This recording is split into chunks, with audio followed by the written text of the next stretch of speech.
Hey gang, Rodin here, welcome on back to the Cade and another episode of Sports Saturday, where we take a deep dive into a classic sports game from the 3rd, 4th, 5th, and 6th generation. And for this week, we're going to go all the way back 40 years. And we're going to play not only one of the first sports games that I can recall of my childhood, but actually one that was surprisingly popular for the time and ended up being very crucial to Nintendo getting the NES's foothold in the US firmly established. We are going to play NES Baseball. Now, how this game works is actually really simple. You pick from any of these 6 letters which represent teams, and it doesn't really matter which ones you pick because this is not an officially licensed game for Major League Baseball, so players don't matter, statistics don't matter, and team names don't matter. And then what you do is you play a simple 9-inning game of baseball. Not much more complicated than this. Now, how this game works, as I already hit myself into 1 out to lead off the game, is actually really simple. I'll pause it really fast here just to give you a quick overview. So, I'm currently the team that is at bat, and if I want to be able to hit a pitch, what I have to do is wait for the ball to come to me and then hit the A button. And the A button will allow the batter to swing, and hopefully I will get a base hit. Otherwise, it will go towards any of the guys in the field. If I want to run, it is the B button. And really what you have to do is you have to point in the direction of the base you want to go to. So, for instance, if I want to go to first base as I'm running, I just hold down the B button and push towards the right, and it will take me to first. If I want to go to second, I push up, or if I want to go to third, I push right. Conversely, if you just want to advance the runner, you hold down while you're hitting B, and that'll help you move. I will show you the dangers and the potential rewards of that as this game goes along. Otherwise, it is same as regular baseball. 4 balls get you a walk, 3 strikes you're out, 3 outs end the inning. Most runs at the end of 9 decides who wins. And then when it's my turn to pitch, I'll show you how the pitching function works. But this game came out quite literally 40 years ago, as I get the whiff, this next month. In April of 1984, this game premiered in North America. It actually had come out in Japan in 1983 and proved to be extremely popular. So it was 3 up and 3 down and the top of the first. And now it is our turn to pitch.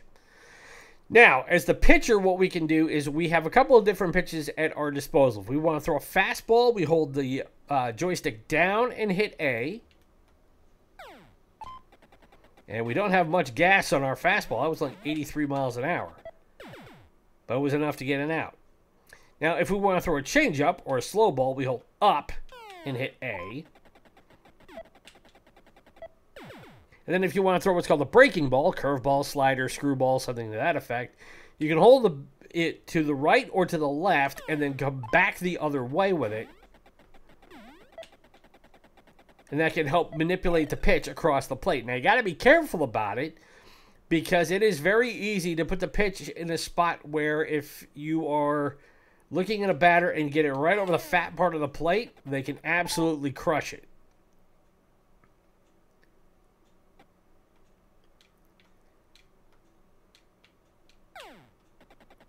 Now we come back with a 91-mile-an-hour fastball. Now if we can strike him out here, we'll end the inning. The whiff and the punch out. And that ends the first inning. Now this is a game that realistically you can play in about 30 to 40 minutes.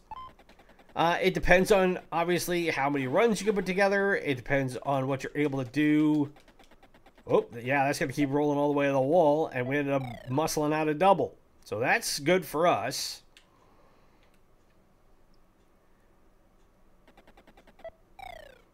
I will tell you, when I ran a test run on this game to make sure it will play all the way through, I got utterly shellacked 16-4. So the computer, because there is no difficulty setting on this game, it can get fairly merciless. But that is also part of the challenge of the game. Can he lay out the single? No. So we'll keep our runner at second with 1 out.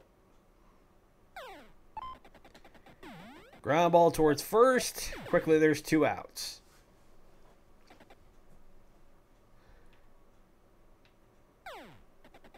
.101 on the gun. This guy's throwing some serious cheese here.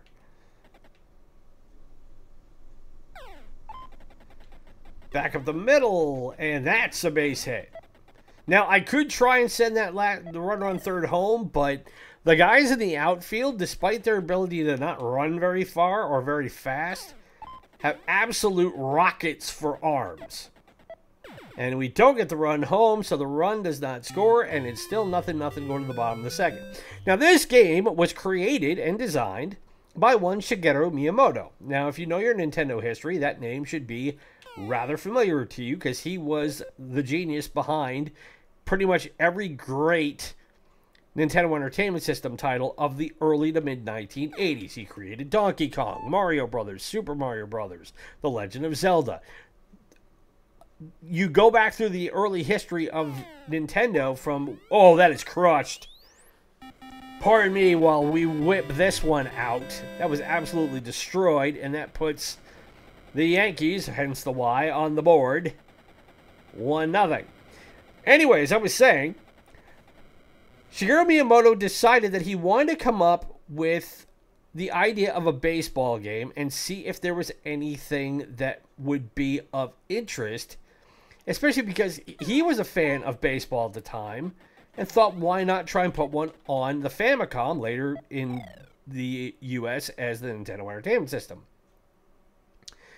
And what he came up with actually proved to be so popular that in 1984, it sold more than 2 million copies in Japan for the Famicom. And then would go on to sell nearly another 1 million copies when combined with the Nintendo Entertainment System throughout 1984. So all told, it sold about 3.2 million copies, which for a 1984 video game, especially coming out of the great crash of 83, where it looked like the video game market was truly and utterly doomed, that was a huge haul for a game that a lot of people didn't think was going to build much traction here.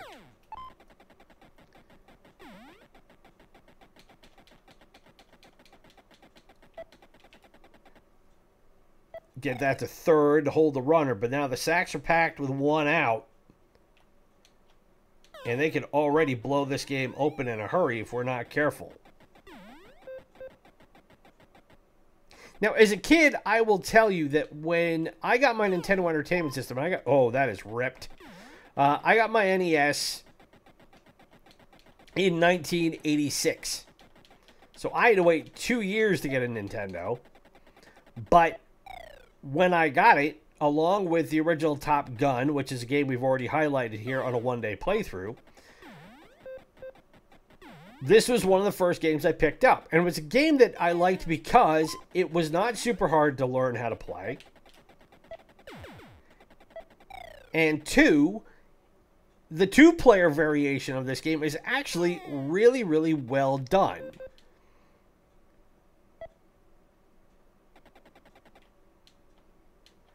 And it is something that can keep you engaged for a good amount of time.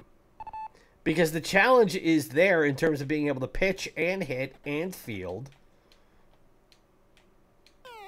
And it was something I would play with my siblings quite a bit, as that is a rocket down the corner. That'll score another run.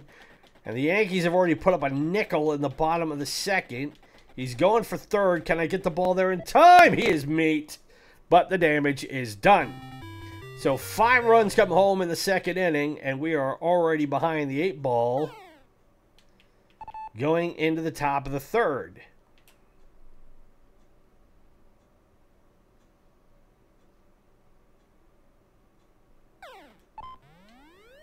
And that'll be caught and 1 away. Now, part of the reason why this game became so popular in Japan was because it was converted into what is known as a tabletop arcade cabinet. If you don't know what those are, it's pretty straightforward and self-explanatory. It's an arcade cabinet where you sit down at it and the monitor is built into the base of the table. So you can actually look down and play the game as it's basically staring up at you vertically, and all the controls are laid out in front of you under a panel. And in the really prime days of arcades, those were just as popular as stand-up arcade cabinets. Now, nowadays, you see our stand-up arcade cabinets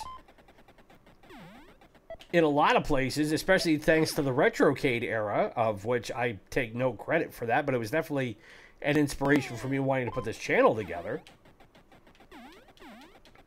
And being here in the Pacific Northwest, there is no shortage of them that we have. Oh my God, the center fielder completely overran the ball. The dude legs out a triple, a one-out triple. And triples are not common in this game. So we can see the run, but get the second out. But now it's 6-0. And it looks like potentially the beatdown is on. And that's down the line, and that's a fair ball. But as I was saying about this game's impact as a tabletop arcade player, it proved so popular that it was actually listed as the top grossing arcade game in late 1984. And by 86, it had also become very popular in Europe. Now, in 2007, IGN went back and gave this game a review. So it was, 13 years after the fact. And they ranked it as a 5.5 out of 10, noting its depth of pitching and its two-player support. And even after all these years, it still has a very intact sense of fun.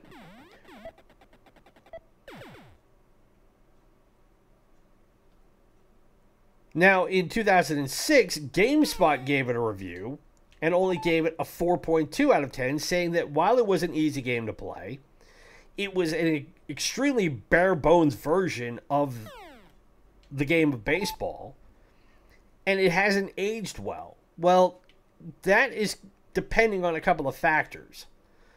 You have to think about it in terms of, okay, what to you defines a well-aged game? Because graphically, is this on par with stuff you can play nowadays? Of course not.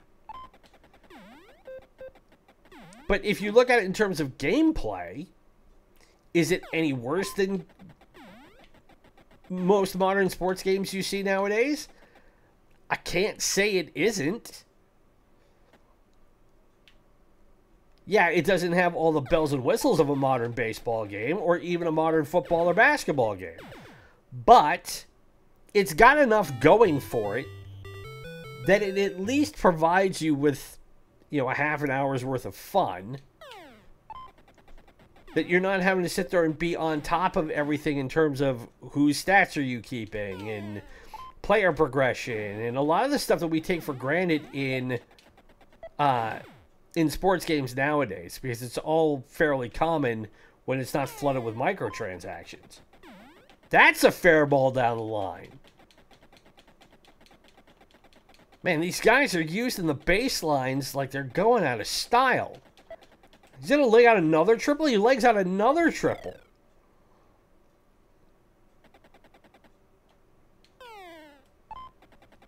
That one's ripped back up the middle. I'm surprised they didn't send the runner home. But now we got runners on the corners with one out here in the bottom of the fourth in a 6-0 ball game.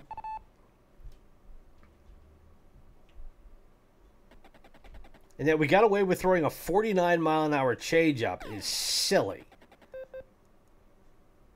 But yet our best fastball is only 83 miles an hour. That's not good. And it went right through the wickets of the third baseman. And that's going to bring home a run. And now it's 7-0.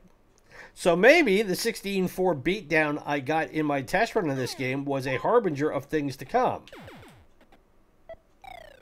But we managed to get a second out here. And one of the things that's actually a good example of something you have to be careful of in this game is that if you can snag a ball like that out of the air and get the runners off base, it is actually very easy to double them up because they are slow in getting back to the bag. Unfortunately, that tends to happen to the player far more than it does the computer. That one goes into the hole and into center field for a base hit. So now we got sacks packed, 2 outs. That one's well hit, but that is curling foul, and we got away with that one.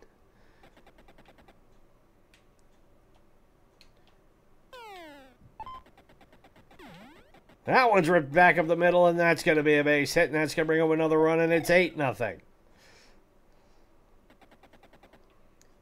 Now, because there is no official affiliations with any of these teams, there's no guarantee that the one you pick is going to be necessarily the best team, which adds a little bit of mystery and, again, a little bit more challenge to it. Now, we've played a different baseball game on this channel already. We played the original Bases Loaded, again for the NES. We did that back, I think, in episodes 3 or 4. It's been a while since we played a baseball game on here, and for good reason. Is that going to drop in and be fair? That's going to drop in and be fair. And I want to throw it home. I didn't want to throw it to third. Why did I throw it home? So now it's 10-0.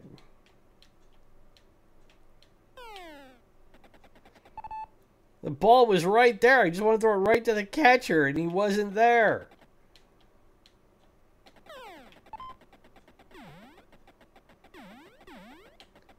And that one's going to go all the way to the wall. And he's out. So the run counts, but that ends the inning, and they post another nickel. So now we're down 11-0 in the top of the 5th. This could end up being a very quick and very, very ugly game. But we're only 17 minutes in, and we're already to the top of the 5th inning. So like I said, it's a game that can go by quick. I definitely got to muscle out a double here. Now they'll check the runner at second. You can steal in this game. It's not easy. And it's not anything I was ever good at. Quick throw to first, and it's 1 out.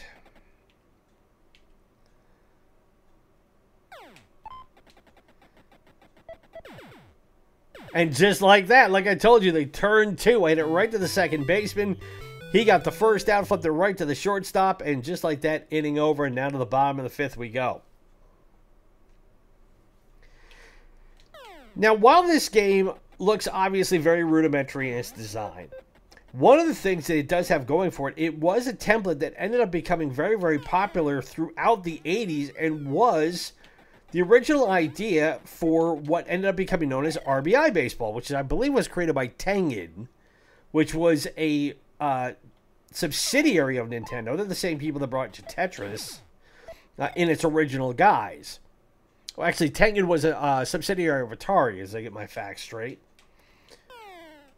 But RBI baseball proved to be extremely popular in the mid to late 80s. They added a few more things to it. You had stats, you had player names, and if I remember right, RBI baseball was the first officially licensed game, at least by the MLB Players Association, which meant while you couldn't necessarily have the team names, you could have the player names for the respective cities because the MLBPA agreed to allow the names to be of the players at the time to be incorporated.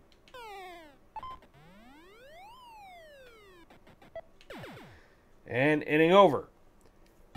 So we're already at the top of the 6th. We're still down 11-0. We've yet to even get close to posting a run on the board. And just like that, it's already 1 out. Now, one of the other reasons why baseball became a surprise hit for Nintendo was that in 1984, when the NES was unveiled for North American audiences and North American markets, Nintendo, in their infinite wisdom, as I take the punch out there on the changeup, unveiled about a dozen to, I think, 12 to 15 different titles. And among them were Mario Brothers and a lot of the original titles that we knew and came to love very quickly about the NES. But because a lot of them had been based off of Japanese ideas, I think I bunted my way into an out there. Games like Clue Clue Land and stuff like that, which didn't really appeal much to American audiences. When they saw that they could play a game like baseball, that actually got a lot of people's attention and went, hey, this will work for us more than these other games. So based on that, Nintendo realized that if they could start putting more sports games out, and games that appeal directly to American markets. I gotta get this ball over to first. Nope. He bunted it out.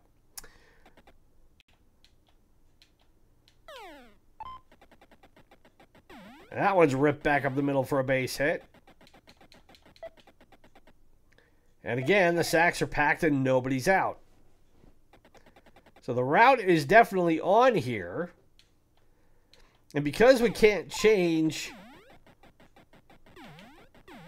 to relief pitchers or anything, we've got to go with the 9 guys on the field that we have. And that brings home another run, and it's 12-0. And there is no mercy rule in this game. They can go as high as they want before 9 innings are over.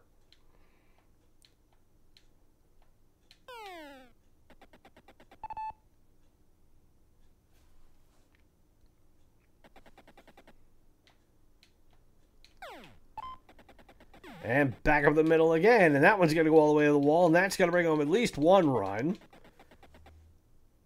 And only 1 run. But it's 13-0. Now, the longevity of this game is something else that is actually fairly extraordinary over its 40-year run.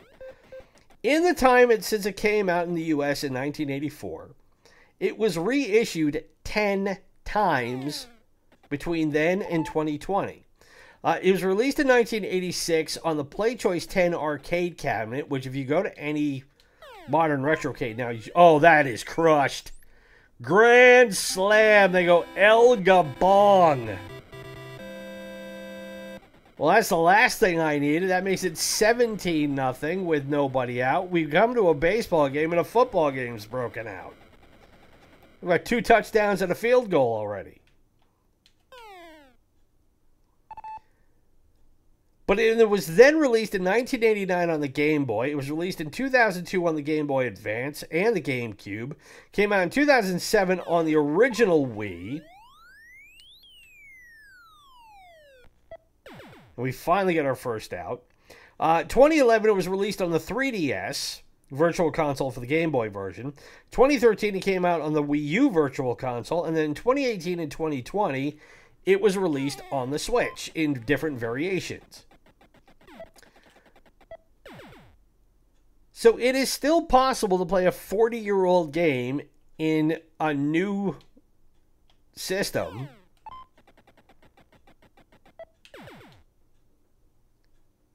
Circa 2020. So now it's the top of the 7th. We are down by a ton. I would just be happy being able to get 1 run home. If we could do that. And we managed to leg out the leadoff double.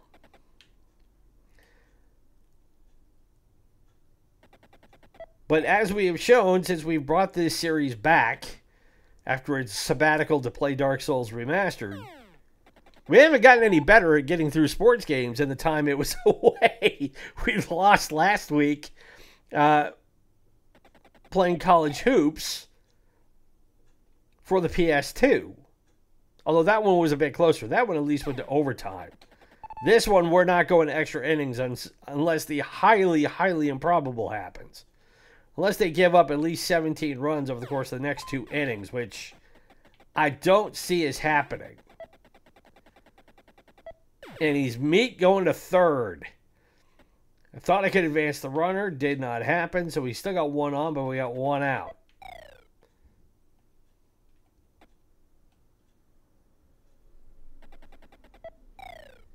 Okay, you don't have to check the runner, dude. It's not going to help us even if I try and steal all my way around. Pop that one up. 2 down.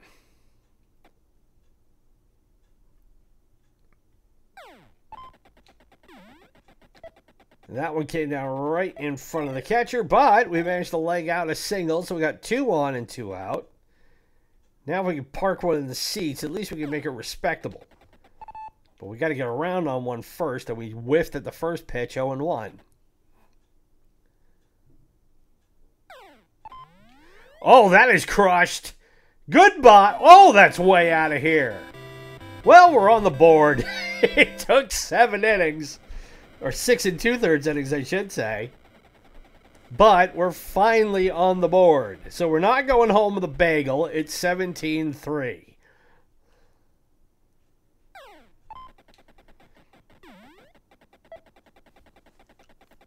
And we get another runner on, so we got a little bit of a rally going here in the 7th.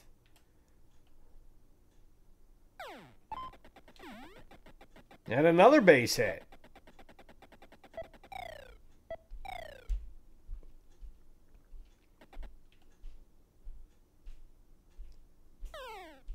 Oh, I was way ahead of that pitch. I was expecting some more smoke on that. 66 miles an hour.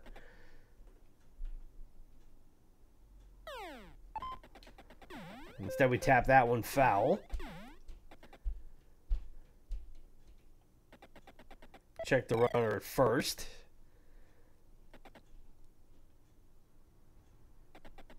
Check the runner at second.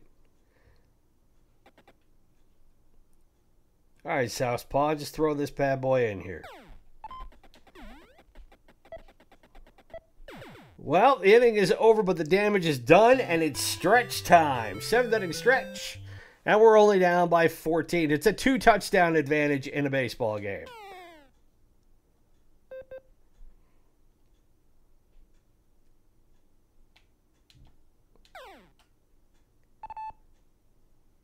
And we got the count back to 1-1.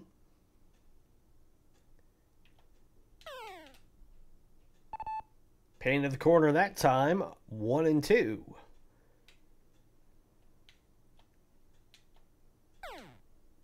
"102 miles an hour. Where did that pitch come from?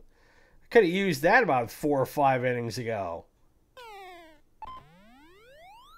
That is well hit, but well foul.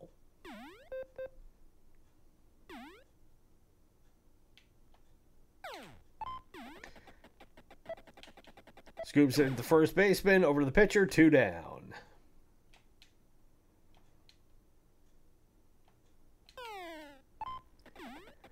Tap that one over. And 3 up and 3 down. To the top of the 8th we go. See if we can make this a little bit more respectable here. Well, I bunted it. Didn't mean to.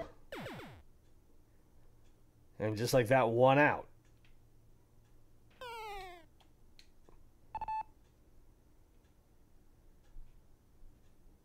He keeps throwing that screwball, which is a reverse curve. It's a nightmare to try and hit. Because a reverse curve going away from a right-handed batter, it's not a really natural pitch to throw, and nobody throws a screwball anymore. It is a legal pitch, but it's a pitch that physically, in order to throw it, oh, if that's fair, that's gone. Or is it off the wall? It's off the wall. So we'll send the runner over to third.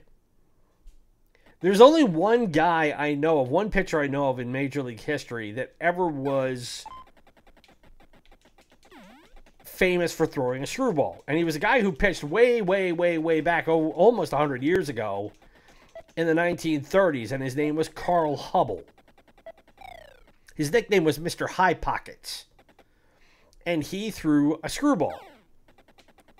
And he'd thrown so many of them that his arm was actually quite literally deformed because of it. Oh, that's a well-hit ball center field. Is it going to be caught? No, it is off the wall. So we're going to bring home another run, and it's 17-6. So we're making it a little bit more respectable here with 2 outs in the 8th.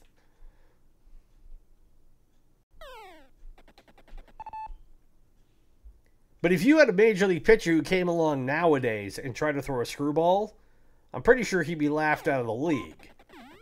Because nobody in their right mind would throw these things. So we've tacked on 3 more. It's 17-6 here in the bottom of the 8th.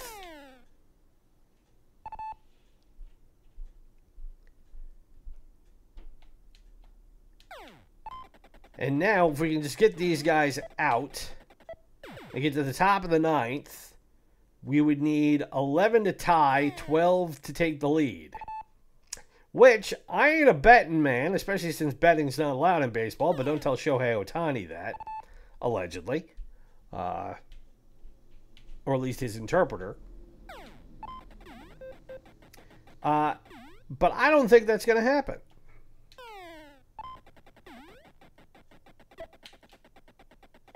But we got 2 down.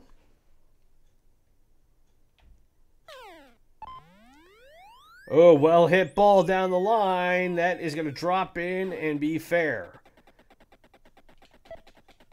Takes the carom off the wall, and he's in there with a 2-out double.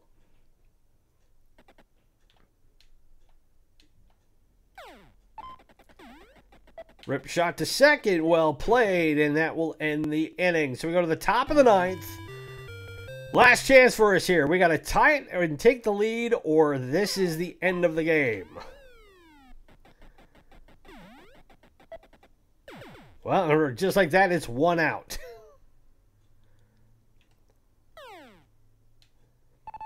And we were too far ahead of that pitch, 0-1. Oh, I swung on that pitch. I should have let it go.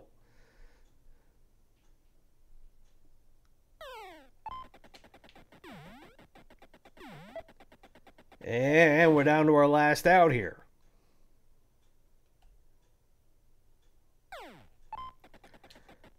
Back up the middle for a base hit, and that one's going to go all the way to the wall.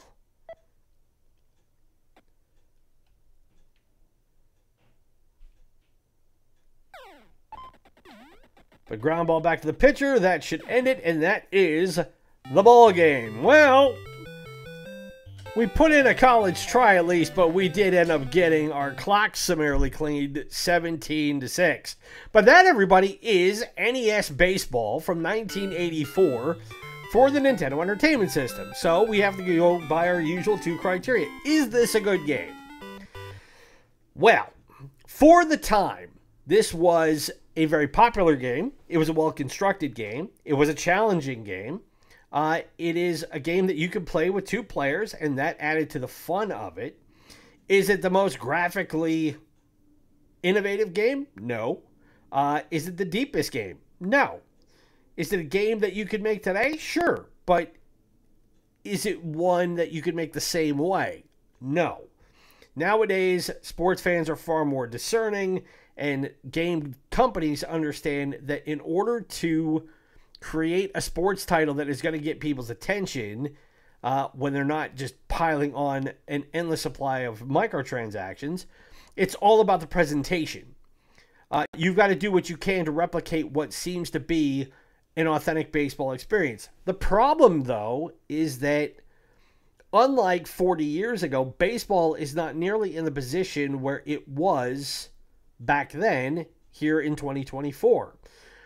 Obviously, in the U.S. especially, NFL football is still very much the top dog.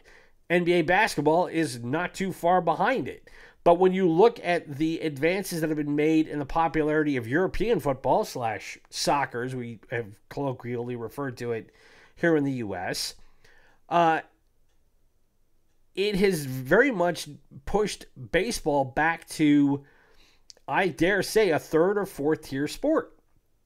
Which is an amazing thing for somebody like me to say, who grew up looking forward to each and every baseball season as a kid and watching my Boston Red Sox try and hopefully win a World Series. But honestly, even for somebody like me who was a massive baseball fan back in the day, I can't tell you how much interest I still have in the old game, let alone watching it on TV or playing a video game of it. So in respect to that, it's got to be one where a game like this, where it has the appeal to me, really is in that because there's not, it is so simple.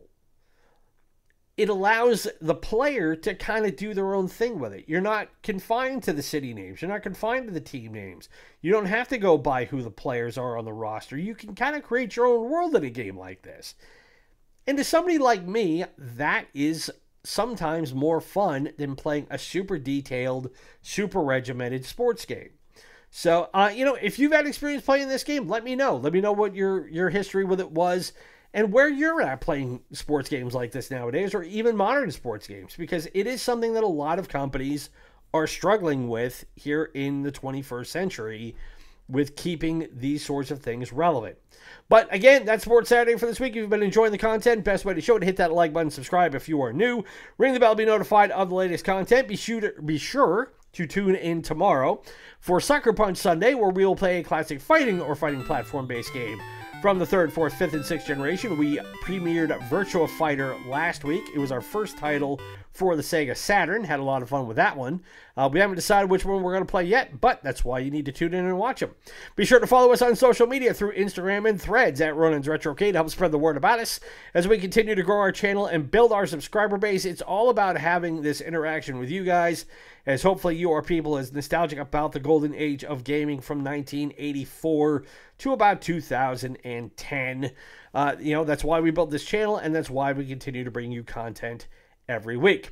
And if there's a game you would like to see us feature from the Nintendo Entertainment System, the Super Nintendo, the Sega Master System, Sega Genesis or Mega Drive, SNK Neo-Geo, Sega Saturn, Sega Dreamcast, Nintendo 64, PlayStation 1 or PlayStation 2, leave it in the comments below or drop me a line on social media. It can be any game from those consoles that you want. My name is Ronan. It's been great to spend this Sports Saturday with you. Be safe, be well, happy gaming, happy first day of baseball season if you're a fan, and we'll see you tomorrow for Sucker Punch Sunday. Bye.